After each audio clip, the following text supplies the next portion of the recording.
দেখেন দেখেন আমার হাজব্যান্ড কি করছে। সে কত বড় একটা মাছ জ্যান্ত নিয়ে চলে আসছে, একদম জ্যান্ত নিয়ে এসে পানিতে দিয়েছে। আমি বললাম কি ব্যাপার, এত বড় মাছ তুমি আস্ত নিয়ে আসছো কেন?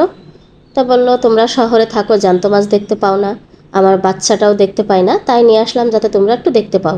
বেশিরভাগে দেখা যায় বড় মাছ নিয়ে আসলে বাজার থেকে কেটে নিয়ে আসে, কিন্তু আজকে আর কেটে নিয়ে আসেনি আমাদের দেখানোর জন্য। আর তাকে একটু জীবিত রাখার জন্য চেষ্টা চলছে, বসে কিছুক্ষণ থাক, ও একটু নড়বে, আমার মেয়ে দেখবে।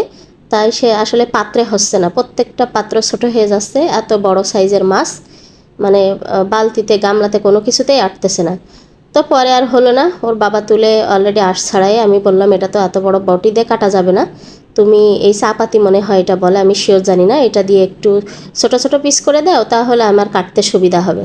দেখা যায় মাথাটা আলাদা করলে আর এই কাতলা মাছের মাথা আলাদা করলে আসলে অত বেশি ইয়ে থাকে না, মাছটা ছোট হয়ে যায়, এর মাথাটাই বড় বেশি।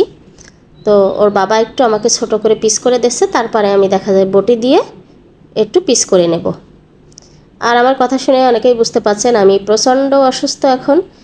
মাছটা নিয়ে আসছিল আমি অসুস্থ হওয়ার আগে, আর এখন আমার জ্বর চলতেছে, আমি খুবই অসুস্থ। তারপরেও দেখা যায় আমরা যারা ফেসবুকে নিয়মিত কাজ করি, এটা বাদ দিলে হয় না, শত কষ্টের মাঝেও একটু দিয়ে করতে হয়। তাই শত কষ্টের মাঝেও একটু চেষ্টা করতেছি একটা করে অন্তত ভিডিও দেওয়ার জন্য। আর সবাই একটু কষ্ট করে আমার ভয়েসটা শুনে নেবেন, আসলে খুবই শরীর খারাপ, আর আমার জন্য অবশ্যই অবশ্যই সবাই দোয়া করবেন। তো এই তো ছোটো ছোটো পিস করে দিয়েছে, এখন আমার এটা ছোটো একদমই মানে আমি যতটুকু করে রাখবো ততটুকু করে পিস করে নেব। তো মাছটা যেহেতু সাইজটা অনেক বড়, কাটতে অনেক সময় লাগবে।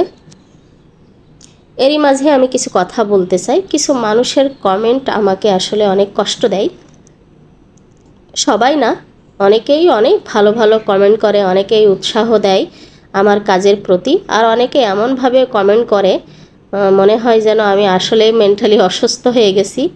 মানে কেউ কেউ বলতে চায়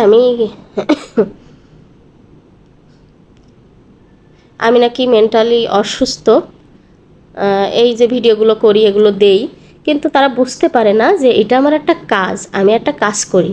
অনেকেই আছে এখন এই পেজ খুলে তারপরে ইউটিউব চালায়ে লক্ষ লক্ষ টাকা ইনকাম করতেছে ঘরে বসে, তাহলে সমস্যা কোথায় আমি করলে?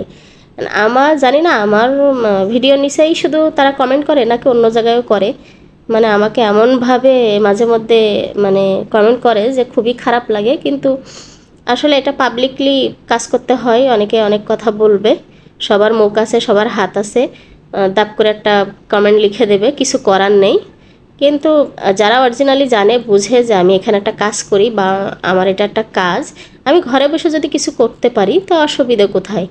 দেখা যায় অনেকে আছে বাইরে যে চাকরি করা সম্ভব হয় না, যেরকম আমার সম্ভব না, কারণ ওর বাবা বাইরে কাজ করে, আর আমার একটা বাচ্চা আছে, এই বাচ্চাটা কোথায় রাখবো, কার কাছে রাখবো? যেহেতু আমরা দুইজন একসাথে থাকি, আমাদের সাথে শ্বশুর শাশুড়ি বাবা মা কেউ থাকে না, তাহলে আমি বাচ্চাটা কার কাছে রেখে আমি চাকরি বাকরি করব?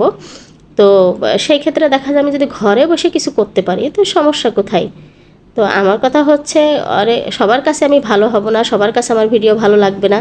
তো যাদের কাছে লাগবে না তারা একটু আলাদা থাকলে মনে হয় ভালো হয়, আমার ভিডিও না দেখলে ভালো হয়। যাই হোক, অনেক কথা বলে ফেলেছি, সবাই ক্ষমা সুন্দর দৃষ্টিতে দেখবেন। আর আমি এই মাছের মাথা সব সময় একটু আস্ত রাখার চেষ্টা করি, দেখা যায় আস্তই রান্না করি আর আমার হাজব্যান্ডের পাতে দিই। তো অনেক সময় দেখা যায় বলে না আলাদা প্লেটের সামনে রাখো, তিনে মাপও নিয়ে খাবো, দেখা যায় আমরা তিনজনে একসাথে এই মাথা খাই। তো সব সময় আমি এই মাথাগুলো আস্তই রাখি। তো এই ছিল আমার আজকের ভিডিও, এগুলো এখন ফ্রিজে উঠাতে হবে।